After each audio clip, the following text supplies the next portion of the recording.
ഇതാ ഒരു തളർന്ന പാരലൈസ്ഡായ ഒരു രോഗിയായ ഒരു മനുഷ്യൻ. എത്ര പ്രായമുണ്ടെന്ന് എനിക്ക് അറിഞ്ഞുകൂടാ, എത്ര വയസ്സുണ്ടെന്ന് എനിക്ക് അറിഞ്ഞുകൂടാ. പക്ഷേ വർഷങ്ങളായി ഈ മനുഷ്യൻ ഈ അവസ്ഥയിലാണ്. പ്രിയപ്പെട്ടവരെ, ഇനി ആ മനുഷ്യൻ്റെ ചരിത്രം നിങ്ങൾക്കൊന്ന് ഇമാജിൻ ചെയ്യാൻ കഴിയുന്നതേ ഉള്ളൂ. വർഷങ്ങളായി കിടക്കയിലായി പോയാൽ, വർഷങ്ങളായി ജോലി ചെയ്യാൻ കഴിയാതെ പോയാൽ, വർഷങ്ങളായി പുറത്തിറങ്ങാൻ കഴിയാതെ പോയാൽ, വർഷങ്ങളായി എഴുന്നേറ്റ് നടക്കാൻ കഴിയാതെ ഒറ്റ കിടക്കയിൽ തന്നെ ആയിപ്പോയാൽ, പ്രിയപ്പെട്ടവരെ, ബന്ധങ്ങളൊക്കെ ഒത്തിരി കുറയും, സുഹൃത്ത് ബന്ധങ്ങളൊക്കെ നഷ്ടപ്പെടും. നമ്മുടെ ജീവിതത്തിൽ, നമ്മുടെ ജീവിതത്തിൻ്റെ സമൃദ്ധികളിൽ നമ്മെ തേടി വരുന്ന പലരുമുണ്ട്.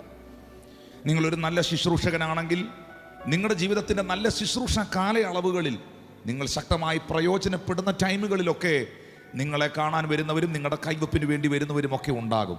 പക്ഷേ നിങ്ങളുടെ ജീവിതത്തിൽ ഒരു പ്രതിസന്ധി സംഭവിച്ചാൽ, നിങ്ങൾക്ക് എഴുന്നേറ്റ് നടക്കാൻ കഴിയാത്ത ഒരു കാലം ജീവിതത്തിൽ സംഭവിച്ചു പോയാൽ, ഒരു രോഗം നിങ്ങൾക്ക് പിടിപെട്ടു പോയാൽ, കുറച്ച് ദിവസങ്ങളൊക്കെ പല ബന്ധങ്ങളും നമ്മുടെ ഒപ്പം നിൽക്കും. വർഷങ്ങൾ പിന്നിടുമ്പോൾ പല ബന്ധങ്ങളും അന്യപ്പെട്ടു പോകും.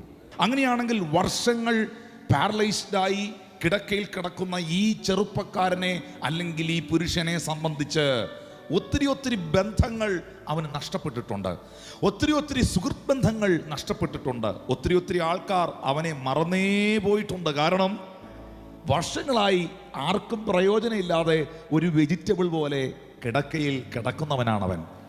എന്നാൽ ആ മനുഷ്യൻ്റെ സൗഖ്യത്തിന് വേണ്ടി, ആ മനുഷ്യൻ എഴുന്നേൽക്കുവാൻ വേണ്ടി, അവൻ്റെ ബന്ധങ്ങളിൽ, അവൻ്റെ സാഹചര്യ നിമിത്തം പല ബന്ധങ്ങളും അന്യപ്പെട്ടു പോയപ്പോഴും അവൻ്റെ സുഹൃത്ത് ബന്ധങ്ങളിൽ 4 വ്യക്തിത്വങ്ങളെ ദൈവം അവന് വേണ്ടി ശേഷിപ്പിച്ചു. 4 സുഹൃത്തുക്കളെ അവന് വേണ്ടി ഒരു റിസ്ക് എടുക്കാൻ അവനായി ദൈവം ശേഷിപ്പിച്ചു. ആ 4 കൂട്ടുകാരെടുത്ത റിസ്ക് ചെറുതല്ല പ്രിയപ്പെട്ടവരെ, അവരെടുത്ത റിസ്ക് വലുതാണ്. ഇവനെ കിടക്കയോടെ എടുത്തു പൊക്കുക, അവനെ കട്ടിലോടെ എടുത്തുകൊണ്ട് പോകുക. ഇനി മുന്നിൽ ആ കട്ടിൽ പിടിക്കുന്നവന് 5 അടി 5 ഇഞ്ചാണെങ്കിൽ, ഇപ്പുറത്ത് നിൽക്കുന്നവന് കട്ടിൽ പിടിക്കുന്നത് 5 അടി 9 ഇഞ്ചാണെങ്കിൽ, പുറകിൽ നിൽക്കുന്നവന് 6 അടി 2 ഇഞ്ചാണെങ്കിൽ, ഇവരെല്ലാം കൂടെ ചേർന്നൊന്ന് അഡ്ജസ്റ്റ് ചെയ്ത് പിടിച്ചാൽ മാത്രമേ ഇവനെ അങ്ങ് എത്തിക്കാനും പറ്റുള്ളൂ. ഇതിൻ്റെ ഇടയിൽ ഒരു സന്ദേശം കൂടെ ഞാൻ തന്നു പോകുകയാണ്. ചിലരുടെ ജീവിതത്തിൽ വിടുതലുണ്ടാകാൻ, ചിലരുടെ ജീവിതമൊക്കെ ഒരു അത്ഭുതമായി മാറാൻ, ചിലരൊക്കെ എഴുന്നേറ്റ് നടക്കാൻ, ചില മിറക്കിളുകളൊക്കെ സഭയിൽ ഉണ്ടാകാൻ ഒന്ന് അഡ്ജസ്റ്റ് ചെയ്ത് പിടിച്ചേ പറ്റത്തുള്ളൂ.